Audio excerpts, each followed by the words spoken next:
Good afternoon again, Physics 20. So as promised, we have a field trip. We're not actually going anywhere beyond my desk in my office, but what I am bringing out to show you guys is my husband's manual for a rigging handbook. So as you guys know, he operates heavy equipment, and one of the things he has to do is lift really heavy objects with a loader that is huge. Its tires are taller than I am. Like, this thing is insane, super insane, really cool.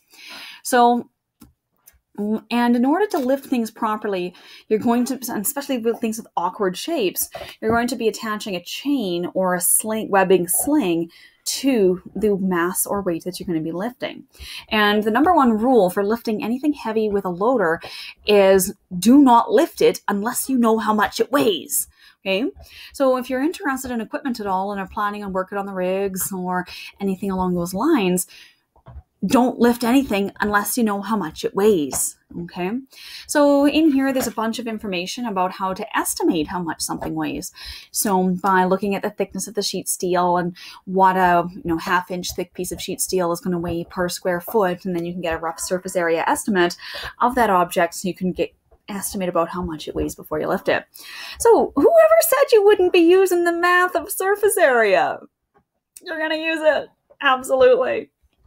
Okay, so what I've pulled out here is a couple of pages to show you guys what related to our most recent physics lesson, the three forces that are going to be acting on an object that's stationary. So this would be as if my husband had lifted a very heavy object with his loader and then is just holding it there.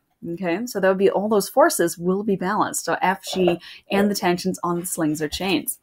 So one of the things, so this is just a cool page with some data tables and the different types of, some of the different types of slings you'll be using to lift things such as pipe, wrong finger, there we go, such as the pipe.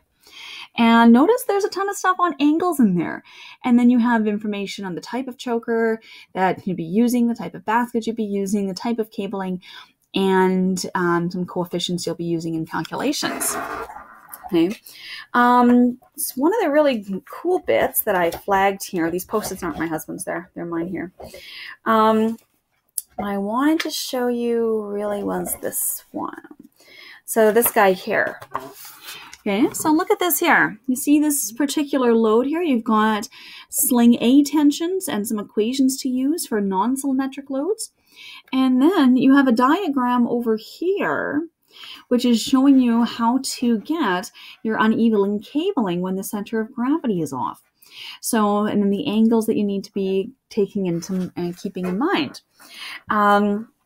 So some other things as well, which I thought also looked super familiar to our physics lesson, is this guy here. So when you're using shackles.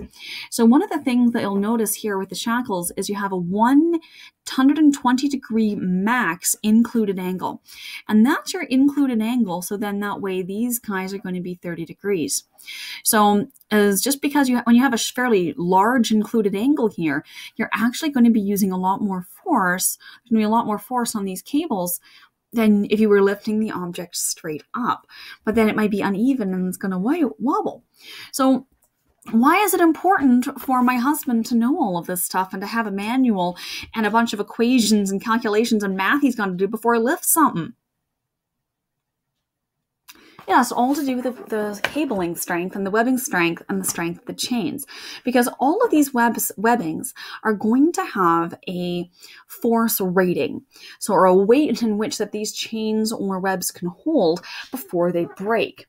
And so if you say this chain can lift 10,000 pounds, that's the maximum that you want to put onto that chain.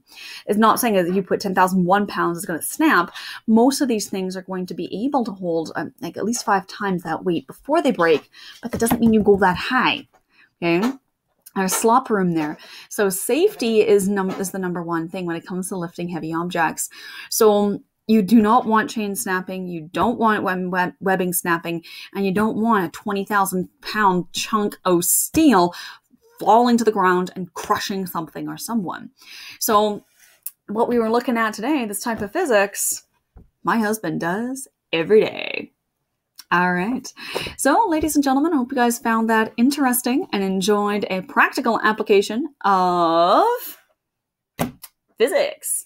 So, and yes, I've appropriated my husband's Chromebook for my lessons, and now I've appropriated his work manual. So thanks to my husband for helping out with the lessons.